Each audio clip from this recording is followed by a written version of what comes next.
João 1:1. En arche en ho logos. Essa é uma das frases mais profundas da Bíblia.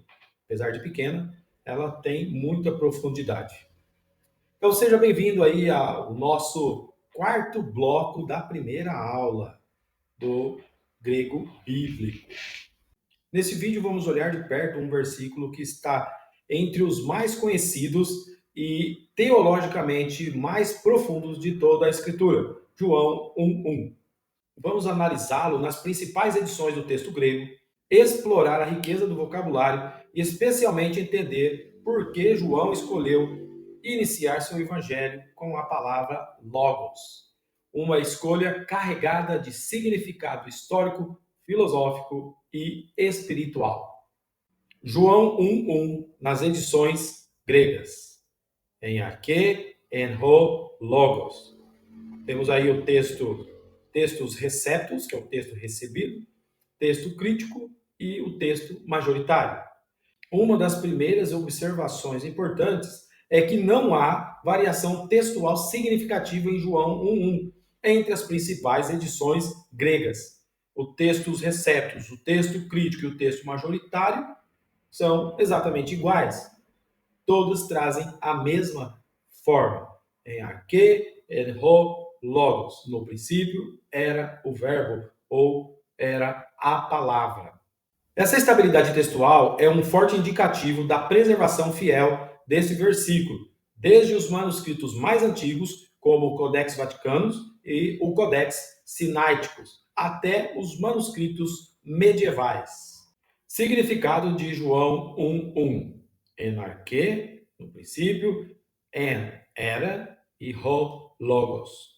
O logos, a palavra. Vamos olhar rapidamente para a estrutura gramatical. En arche significa no princípio, a mesma expressão usada em Gênesis 1:1 na Septuaginta. En é o verbo ser no imperfeito, indicando existência contínua no passado.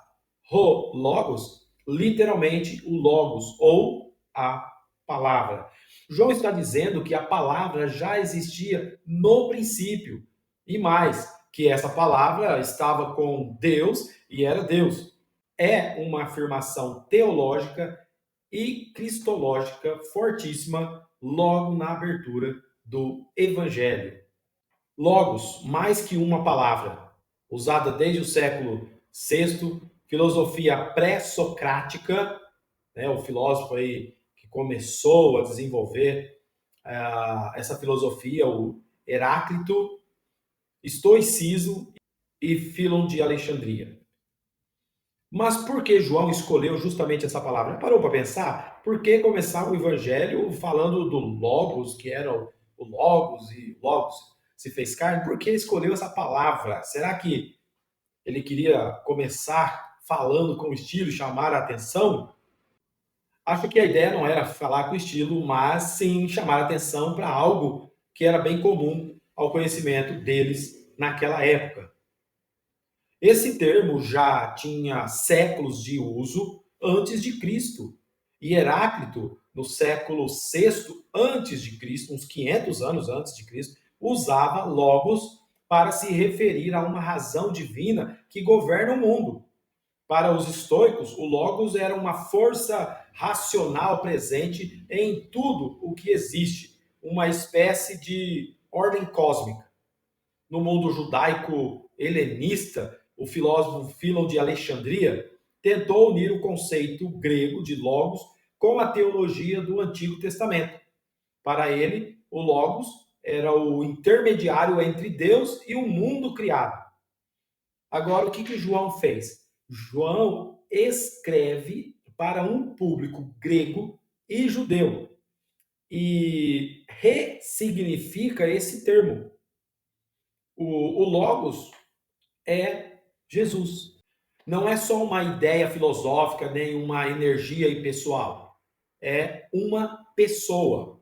A palavra viva que estava com Deus e era Deus. Palavra e criação no Antigo Testamento. Palavra criadora, disse Deus. Gênesis 1. Palavra profética e ativa, Isaías, Salmos. Palavra igual vontade de Deus.